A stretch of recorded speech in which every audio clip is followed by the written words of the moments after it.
Hey,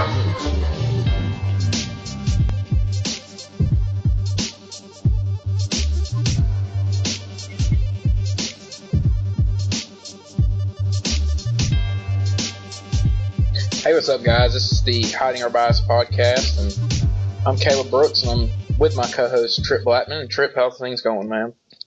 Going good, dude. I had a lot going on today. I went to my first career fair. Had to dress up in a suit and everything. It's kind Where of. was that at up there? We were at Coleman Coliseum. It was Okay. just a little. I don't know. You go and give people your resumes and try to get a job, or in my case, try to get internships. Just stuff Yeah. like that. But yeah, I'm pretty wore out after that. How are things for you? Yeah, they're going good. School's going, and it's going by fast, man. It doesn't feel like it's February 8th already. I know. I thought Everything's somebody going by mentioned fast. something. It just doesn't. It doesn't feel like February at all to me. No, and especially it's been hot, and well, it's weird because it was I think 76 was the high today, and then it's going to go down to tomorrow. The high is like 56 or 55 or something like that, and it's going to just shoot down. So, we're at that time of the year, and baseball season's about to kick up for high school baseball and college baseball, and so of course it's going to get cold when that starts. It never stays warm for baseball season, but that's coming up quick too, man. We're 9 days away from the start of college baseball season, and softball starts on Friday, so we're getting close to those two sports starting, and I'm very excited about both of those. I love watching them, and we can talk about that here for a second. We're going to get to the Super Bowl, but Auburn and Oklahoma rematch on Friday night on ESPNU to start the season. What are your thoughts on that? I mean, do you think that's a good idea for the two national champions to be rematching, or two national champion contenders? Yeah, definitely. I think, the more competition, the better. I mean, I feel like softball is one of the sports that, the NCAA is trying to grow and trying to bring more attention to. And this is definitely a good way to bring attention to it by having people who were just competing for a national title last year turn right around and play each other first week of the season this year. I think that a lot of people should do it. Yeah, I mean, I like it. They're playing in Puerto Rico, but I mean, I think it's pretty cool that they're going to rematch, and both teams are going to be up there again this year, and then of course Alabama should be up there, Florida, LSU, UCLA, and all them they're usually there, and I think that's one thing though that you can say with softball is there hasn't been much diversity in the Women's College World Series. The same teams have kind of been making it here, I guess since the SEC got good, which would have been around, 08, 09 area. And the SEC has dominated softball. One time it was definitely a Pac-10, now Pac-12 sport. And the SEC has kind of come in and taken over. And then you add in some of the Big 12 teams with Oklahoma and Texas and, some of them that have also been pretty good. But, the SEC has definitely dominated. I think they had 4 people make it, or maybe 5 last year that made the Women's College World Series from the SEC. So, yeah, that sounds about right. They've been LSU, Auburn, Alabama, Florida, and I can't remember if Tennessee made it or not. It's gotten to a point where it got to this point in baseball about 10 years ago where or about 5 years ago actually, where they're having to match up SEC schools in the super regionals, so they don't have too many of them getting to the College World Series. I remember a few years ago, when Mississippi State made their run to the College World Series finals, they had to play Florida in the super regionals, and then they matched them up. And then I remember 2010, Alabama and Auburn were actually matched up to play in the super regionals, and Auburn ended up losing to Clemson and not making the super regionals, so Alabama ended up playing Clemson instead. But that would be awesome if that ever happened one day with Auburn and Alabama matching up in the super regionals. It'd be interesting to see what kind of ratings that pulled in. Yeah, I assure you everybody in Alabama would watch that. Oh, yeah. Speaking of Alabama and Auburn, we talked about this a little bit last week previewing it. You got to credit Auburn. They came into Colton Coliseum on Saturday and took it to Alabama. Yeah, they showed up ready to play, which, I mean, they've been looking good for the past few weeks. So I wasn't really surprised by the way they showed up. I I was wouldn't say I was disappointed. surprised. I expected Alabama to win at home. Yeah, Um, I expected them to win. I knew Auburn was going to be ready to play. I yeah, it kind of wasn't thought going to be the Alabama would same be a little result more that we ready to saw play. in Auburn when they played. Auburn's got some good prospects, man. They got some really good talent, some young talent, and they can shoot the three. You know, when you hit 15 3-pointers in a game, most of the time you win. And they were able to outscore Alabama. Alabama tried to make a late push there at the end, but it just was a little bit too little, too late. And you got to credit Auburn. They went into Coleman. It was a sold-out Coleman Coliseum, and they went there and took that win from Alabama. And Auburn's got a good team. We talk about it all the time. You give it 2 years, and both of these programs are going to be really, really good. Yeah, definitely. It's going to be very, very soon, especially Auburn. Auburn's probably, I don't know Auburn's a year exactly who they away. got coming I'd in. say Auburn's a year away. I think they're going to be pretty Yeah, good next year. definitely. They're I going to think be, Bama will be good next year, but they need to get some more players in after this coming recruiting class, and they need those guys to get a year older as well. yeah. Because Alabama's going to be really young next year. Their best 7 players will be underclassmen. Yeah. I mean, like you said, Auburn's about a year away, and Alabama's probably about 2, maybe 3 years away. But regardless, I think should be heating up the basketball rivalry. Speaking of prospects, though, I know you saw the what's that kid's name? LaMelo Ball. Yeah. Guys, if you for some reason have been asleep the past 24 hours and you have not been on any kind of sports social media, you haven't followed any social media accounts dealing with sports or anything like that, I'm sure that you have seen this LaMelo Ball kid from California, I believe. He's committed to UCLA, put up 92 points in a high school game, either Monday or Tuesday. Not exactly sure when it was. When the story first came out, obviously everybody blew it out of the water. 92 points, which 92 points, that is ridiculous. But I went back and watched some of the video.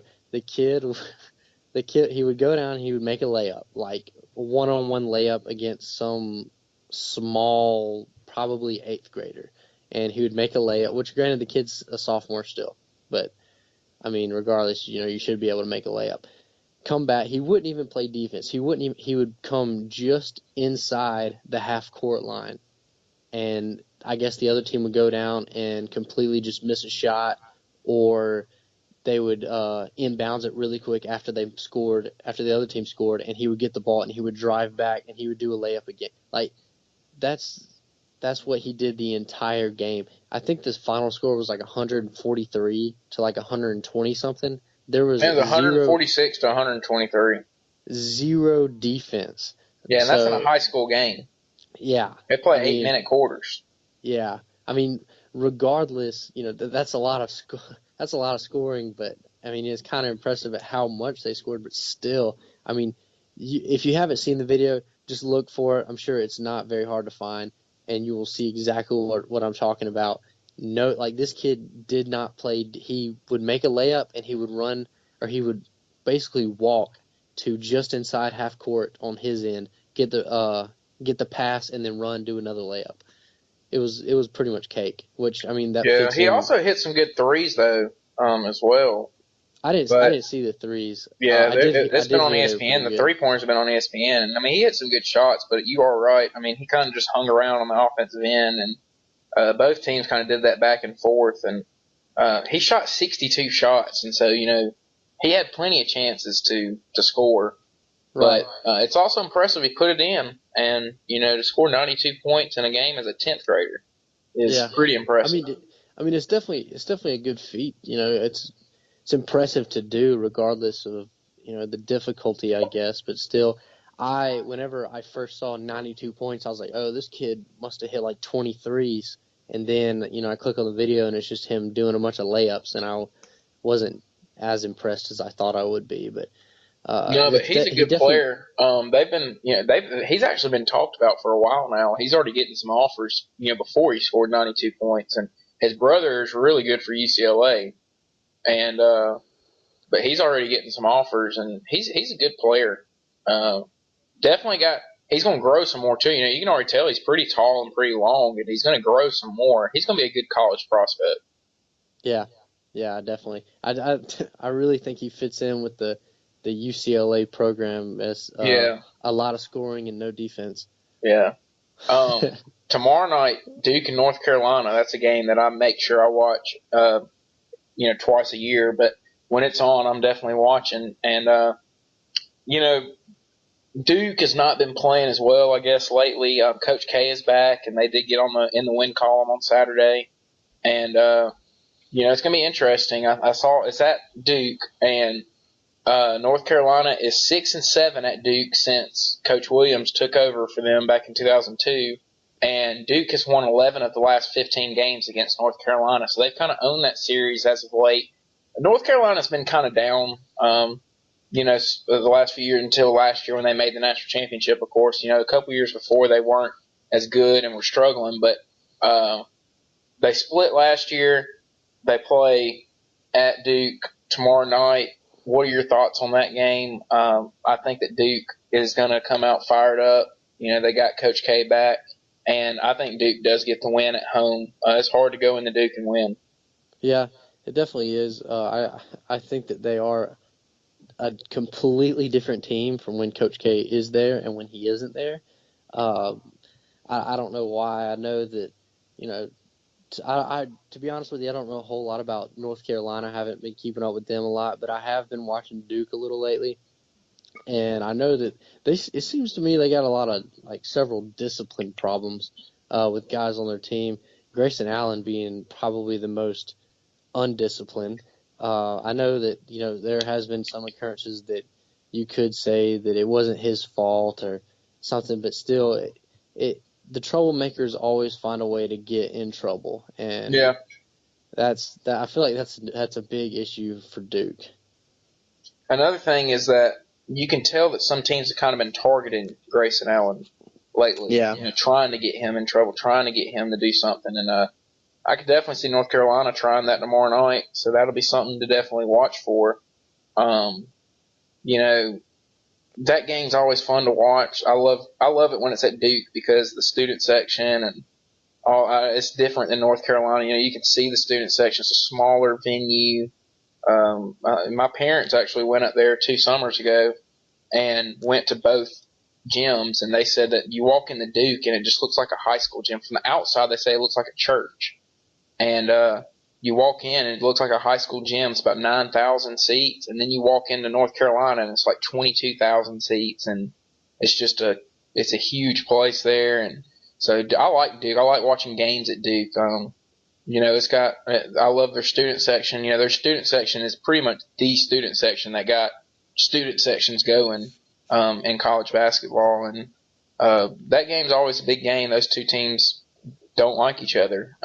We've talked about the rivalry has kind of died down with the players a little bit because you have so many guys going one and done and all that. But back in the day, they had some wars and they had some games where it got a little bloody, had some fights, and so the fans definitely still hate each other. The players not as much, but it's still a great rivalry, and it's just a historical game that's just fun to watch each year. Two different times a year, but I enjoy watching that game a lot, and I'm hoping it's going to be a good game tomorrow night. What time is it tomorrow? I think it's at 8 on ESPN. 8? Yeah, I'll have to watch that. I enjoy watching that game too. I remember a few years ago when Austin Rivers hit that 3-pointer at North Carolina to win the game at the end. Yeah, that was a good game, and it was a big shot from him because that was his freshman year, I think. 'Cause he was a one and done guy. Yeah, so, I think it was. That was a big shot, but yeah.